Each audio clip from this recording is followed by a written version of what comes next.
All right, so we got a couple more squat racks. So these are freestanding squat racks right here. See? Freestanding squat racks. These are movable, unlike our other ones that you can't really move. So these ones are movable, so we can take these outside. So we're getting more people in here. Need more squat racks. Need more racks in general. They can go up and, up to way taller than I am and then down, so you can bench on them too. Scoot a bench outside when it gets warm out, move them around wherever. Obviously, just got our sleds too, a couple of sleds, a couple more squat racks. It's gonna be great. So this summer, we'll be able to do a little traveling. It's gonna be good.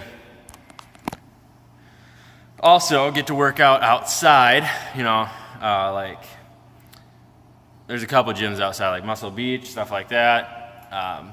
Too bad we live up here where 3 months out of the year, you can't really take anything outside, so I'm pretty excited about these movable racks. And then also we're doing some lighter programming for people. Lighter programming meaning some possible just different boot camps, get people started. If they want to move on to the classes, they can move on to the classes, but they don't have to.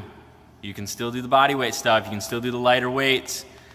You can keep doing that, progressing that way. Anything to get people into fitness, get them moving. So, and then also, what I'm having for a snack is, you saw my monster, get some energy. But on this Greek Light and Fit.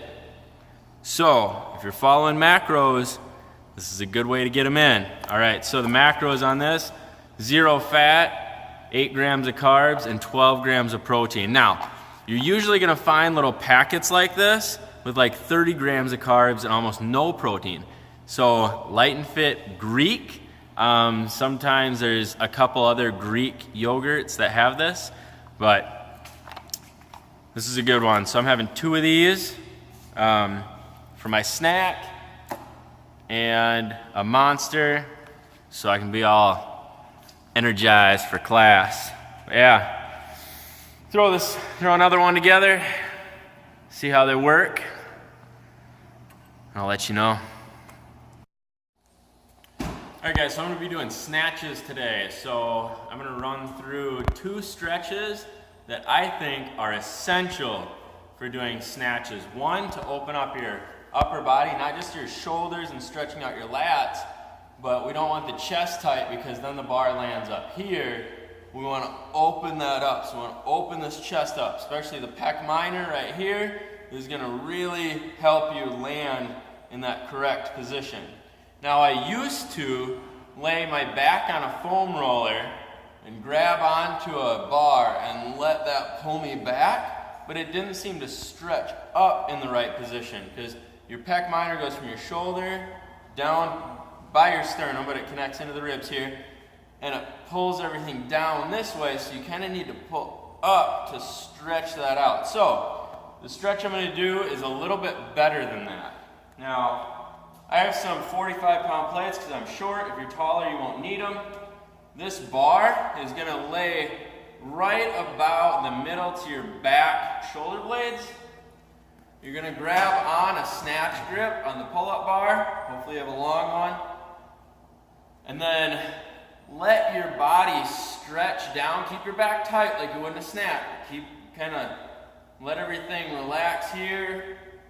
Get into that snatch position and then push your feet forward. Right? And that's going to open everything up. So we get a side view of this so you can kind of see it a little bit better.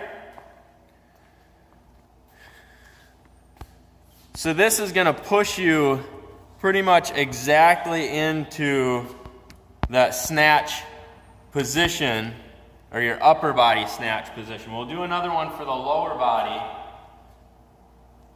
but grab on like you would snatch. Arms wide, back slightly tight, and then push those legs out. Now make sure your elbows are straight, and then hold it. And that's going to get your upper body ready. So if you're having trouble throwing that bar up and you land and everything falls forward, this might be it because you're not opening here. You might have good shoulder mobility, but I can put my arms straight above me here and everything's tight to the front. You need to open this up to be able to get there, even if you have good shoulder mobility. So great stretch for that. And we're gonna go wreck another gym, a different gym. So I'm gonna finish my mobility stuff when I get there. All right, welcome to the commentary. So I'm gonna be explaining my warm-up here. As you saw the first part, stretching out that pec minor, pec major, getting your lats stretched out, shoulders, all that good stuff. So this is getting the adductors, hamstrings stretched out. So if you're coming down into an overhead squat and you butt wink, sometimes the butt winking meaning you're going down into the bottom of a squat and your pelvis starts to kind of rotate forward or roll forward, you're going to lose that straight back. Your back is going to kind of start to round a little bit, and the bar is probably going to end up falling to the front of your body, or you're going to go way up on your toes. So stretching your adductors, hamstrings, and hips is going to be really important, either overhead squatting or doing snatches, like squat snatches. So make sure you're really stretching the adductors. Adductors, abductors, both, hips. And then here, we're going into some hip flexor stretches. So I'm rolling my pelvis forward, kind of crunching down on the abs, pushing my ribs down towards my pelvis, pulling my pelvis up towards my ribs, and tucking my hips underneath, and then stretching into it. Whereas if I just kind of let my pelvis roll backwards, you see how much further I go? This is going to be a different hip flexor than stretching like, say, your psoas. So making sure the hip flexors are stretched out. And one of the reasons I make sure the hip flexors are stretched out is when you go down into an overhead squat, you're going to be pulling your knees up, kind of like doing high knees, and you're going to be using those hip flexors to pull. So it's not just letting your body go down into it, you're pulling your knees up and out. Then here's another just warm up, kind of warming up where my hips should be when I come up into the snatch. Now when I'm doing these today, I'm playing around with different hip placements as I'm using my hips to kind of help the bar up. This next one, overhead squats. And here, doing this in shocks, the heels are really soft. And so I am coming down to my toes just a little bit because the heels are soft.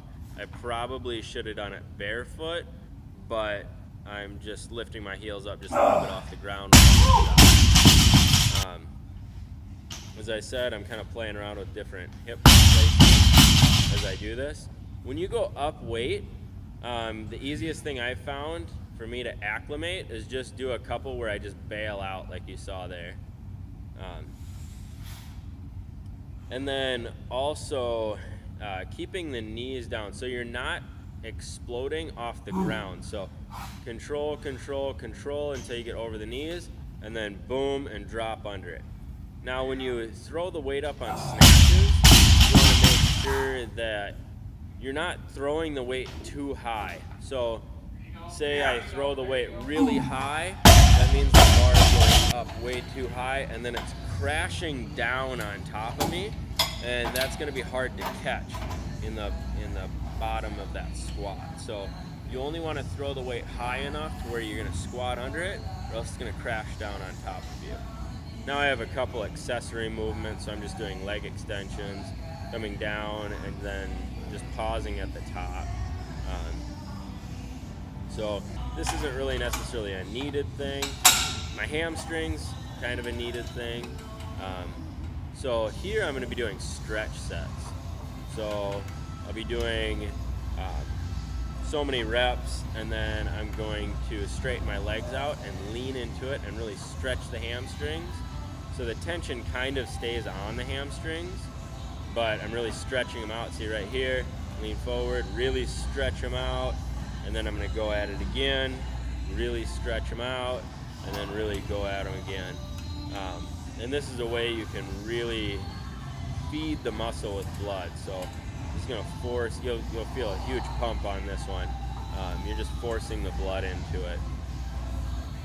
So I did these two, and then I was going to do hip abduction, so the hip abduction machine, but I didn't really do that because with my overhead squats, I'm pushing my knees out so hard that my hips were already pretty much shot. So I stretched again, and then on these I'm squeezing at the contraction of the muscle. So in the muscle, there's a stretch right there, and the contraction. Trying to squeeze at the contraction of the muscle. Thanks for listening to commentary. If you have any questions, just ask.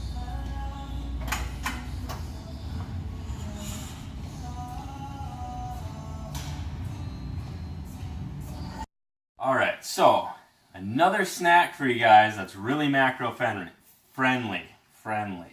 All right, so this is actually more like a meal when it comes to macros, but it's ice cream, and then I put a protein bar in. So I haven't had this protein bar before yet, so I don't really know how it is. Usually I use cookie dough or cookies and cream, something like that. The s'mores one's really good. Or the best one to go with this ice cream is going to be Fit Crunch peanut butter. Okay, super good. So you take your protein bar and your healthy ice cream. So I weighed this out to 140 grams, which is 2 servings. And then you cut up your protein bar and you put it right in the ice cream. So this ice cream is different. You could use Halo Top if you want to.